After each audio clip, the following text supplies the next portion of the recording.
House Judiciary Committee Chairman Jim Jordan says the congressional investigation into alleged Biden family corruption is an important final phase, but the media apparently just wants to move on.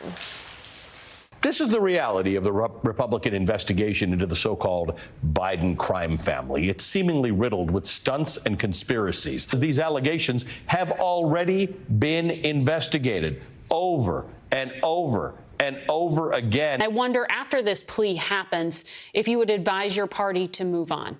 No, I wouldn't, Margaret. This is not just any person. This is the son of the President of the United States.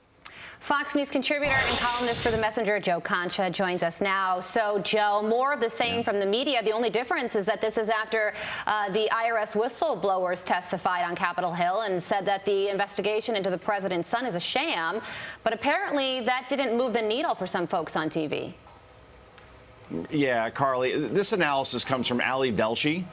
He's the journalist who once famously declared during the summer of 2020 that riots were mostly peaceful, while buildings behind him were in an orange inferno, like it was the final scene of Die Hard at the Nakatomi Plaza.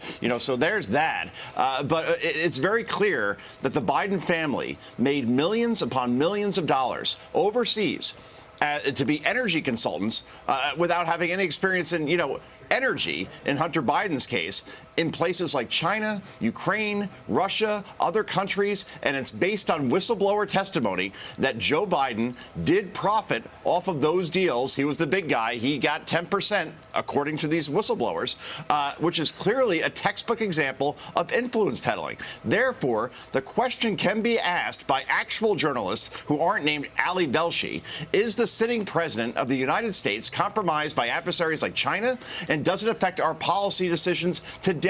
And the fact that so many people in this industry outside of Fox do not want to discuss this. They want to dismiss it. They want to ignore it. They want to mock it. That is the ultimate act of journalistic malfeasance, and it's not going away because we have a GOP Congress that will continue to pursue this. And eventually, what can I say? We're going to get the actual truth, whether the media likes it or not, Ashley. Yeah, but Joe, couldn't you argue? I mean, this is a sitting president. These are important topics that we're talking about that you say they refuse to talk about. But couldn't you argue that they won't drop everything Trump-related? He is not the sitting president. They harp on that every single day. So couldn't you argue the same thing? Drop it?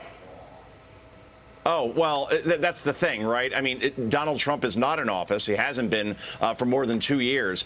Almost all media attention goes in his direction based on his legal battles that are going on, Mar-a-Lago documents, obviously the Alvin Bragg case in Manhattan about paying off, porn stars, hush money. Then we have the Biden example where he has all these scandals going on and they're barely touched. So that's the problem, Ashley, that we're going to have a 2024 election where you probably have Donald Trump as your nominee. It's not a slam dunk. The votes still don't count for about 6 months, but you're going to have probably Donald Trump versus Joe Biden, and all we're going to be talking about are their legal troubles and their scandals instead of the issues that are affecting this country at this point. I think that's a safe bet or estimate to make, Joe Concha. Switching gears here, Congresswoman Cori Bush, she is, of course, one of the most vocal supporters of the Defund the Police movement, but when it comes to her own personal security, she feels much differently. If you recall, she said this in 2021.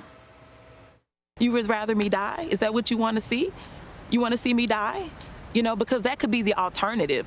I receive death threats. I'm going to make sure I have security because I know I have had attempts on my life. So if I end up spending $200,000, if I spend $10 more on it, you know what? I get to be here to do the work. So suck it up, and defunding the police has to happen. We need to defund the police and put that money into social safety nets. Yeah, so Joe, there she was talking about spending money on her own personal security. She's still doing it because her latest campaign filing shows she spent a total of $30,000 and gave that money to her husband for private security services. So there's two things going on here.